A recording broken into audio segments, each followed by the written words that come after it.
요즘 난리도 아닙니다, 여러분. 5G 요금제 너무 비싼데 터지는 데가 없어서 100만 명가량이 모여서 이통사 상대로 집단소송을 한다고 해요. 국내 5G 가입자는요, 1200만 명에 달하고 전체 가입자 수의 17%나 됩니다. 정부와 이동통신사가 처음에 그렇게 자랑했던 대로라면요, LTE보다 5G가 20배가량 빨라야 하거든요. 2GB 되는 영화 한 편 다운받는데 1분이 채 안 걸려야 맞습니다. 근데 여러분, 5G 안 끊기고 계속 터지는 거 본 적 있으세요? 없죠. 5G 요금제를 쓰면서도 심지어 5G가 잘 안 터지니 아예 끄고 다닌다고 하는 사람이 많습니다. 딱 2년 전이죠. 2019년 1월 세계 최초로 5G가 우리나라에 도입됩니다. SKT에서는요, 우리가 통신망 최초로 설치한다 자랑했고요. 삼성도 갤럭시 S10 출시할 때 최초의 5G 폰이다 자랑하기도 했었습니다. 근데 2년 전에 도입됐는데 왜 아직까지 안 터지냐 이 말이에요. 이걸 좀 더 깊이 이해하기 위해서는 이동통신 기술에 대한 걸 짚고 넘어가야 될 것 같은데요. 제가 정리해드리려고 합니다. 찡끗!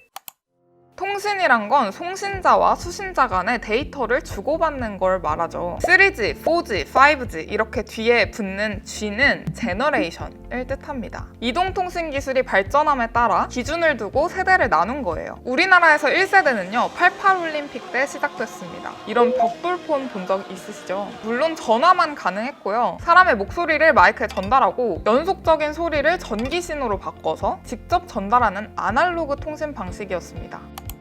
96년에 아날로그 방식에서 디지털로 변화하면서 세대 교체가 이루어집니다. 2G는 전화뿐만 아니라 문자 메시지도 가능해졌는데요. 해를 거듭하면서 사진 전송, 인터넷 메일 보내기 이런 것도 가능해집니다. 이게 다 디지털 통신으로 바뀌었기 때문에 가능해진 거였는데요. 쉽게 말하면 디지털 통신은요, 우리 음성을 0과 1의 데이터로 바꾸고 주파수 대역을 통해서 그 데이터를 전달한 뒤에 데이터를 받아서 그걸 음성으로 듣는 겁니다. 그래서 사실상 음성 데이터뿐만 아니라 모든 데이터를 0과 1로 기록하면 되기 때문에 문자, 사진 등의 정보를 받을 수 있게 된 겁니다. 3세대 통신 기술, 아이폰 3G, 이 D3G가 3세대 통신 기술을 의미했었습니다. 문자 전송 속도가 훨씬 빨라지고 영상 전송, 심지어 영상 전화까지 가능해집니다. 2G보다 100배 빨라진 14Mbps의 전송 속도를 가지기에 이게 가능했습니다. 2GB 되는 영화 한 편을 다운받는데 약 19분 정도가 걸리는 정도예요.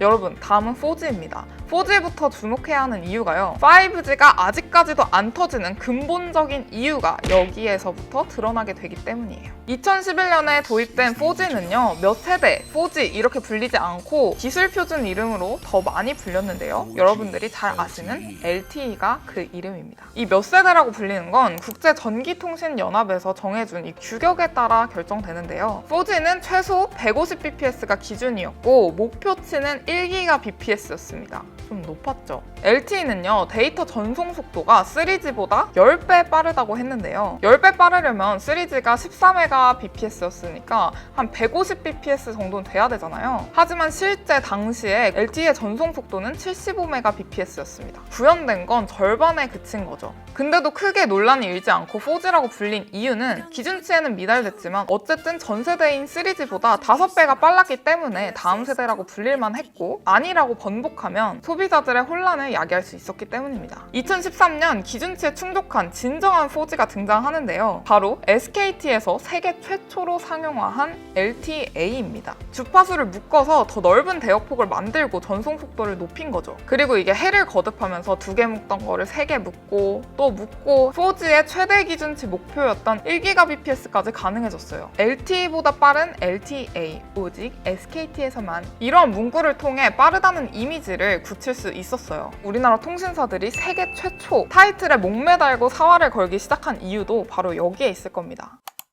자, 되지도 않는데 너무 빠르게 출시했습니다. 바로 5세대 5G는 2019년 초에 세계 최초로 한국에 도입됐습니다. LTE보다 20배 빠른 20GBps를 목표로 했고요. 이 목표대로라면 이론상 2GB 되는 영화 한 편을 1초 만에 다운 가능해야 되는 거죠. 하지만 실제로 구현되는 건 690Mbps 정도로 통상 LTE보다 약 4배 빠른 정도고, 심지어 LTE 최고 속도인 1GBps보다도 낮은 겁니다. 합니다. 광고대로 되지도 않은데 요금제는 엄청 비싸고 이러니까 더 논란이 되는 거죠. 5G는요, 이론상 3.5GHz 대역과 28GHz의 초고주파 대역을 이용해야 됩니다. 그 중에서도 광고대로 20배가 빠르려면요, 28GHz의 초고주파 대역을 쏴줘야 돼요. 앞에 붙는 이 숫자가 높을수록 이 직진성이 강해서 속도가 매우 빠릅니다. 대신 주변 장애물들의 간섭을 심하게 받는다는 치명적인 단점이 있는데요. 간섭이 심하니 더 촘촘히 기지국을 설치해주면 되겠죠. 근데 이렇게 안 터지는 이유는 전국에 28GHz 대역 설치된 기지국이 1000개도 되지 않기 때문이에요. 2018년에 28GHz의 주파수를 이동통신 3사가 경매를 통해서 정부에다가 배분을 받았고 대신에 각각 15,000개의 기지국을 설치하기로 약속했거든요. 주파수는 사놨는데 기지국을 설치하려고 보니 생각했던 것보다 훨씬 더 많이 설치를 해야 되는 거죠. 기지국 한 개당 1000만 원 이상의 비용이 들고 결국 28GHz를 상용화 시키려면 수조 원에 이르는 비용을 투자해야 될 것으로 보입니다. 이 통사들은 차라리 고객들한테 피해 보상을 해주는 대신에 28GHz 대역은 아직 아닌 것 같다라고 하고 있는 지금 입장인 거예요. 20GBps가 안정적으로 실현되기만 하면요, VR, AR, 자율주행 자동차 이런 4차 산업혁명이 우리 사례에 와닿게 될 거예요. 제가 계산을 해봤거든요. 시속 100km로 주행하고 있는 자동차 기준으로 이렇게 딱 정지 신호를 줬을 때 LTE로 주게 되면 81cm에서 135cm까지 밀려나게 되고 5G의 경우 2.7cm만 이동하고 바로 정지하는 거예요. 현재 출시한 5G 스마트폰들은요, 3.5GHz 대역을 지원하고 있어요. 이렇게 제품은 점점 좋아지더라도 통신망이 받쳐주지 않으면요, 속도는 광고처럼 그렇게 빠르지 않고 지금과 거의 비슷한 수준으로 유지될 거예요.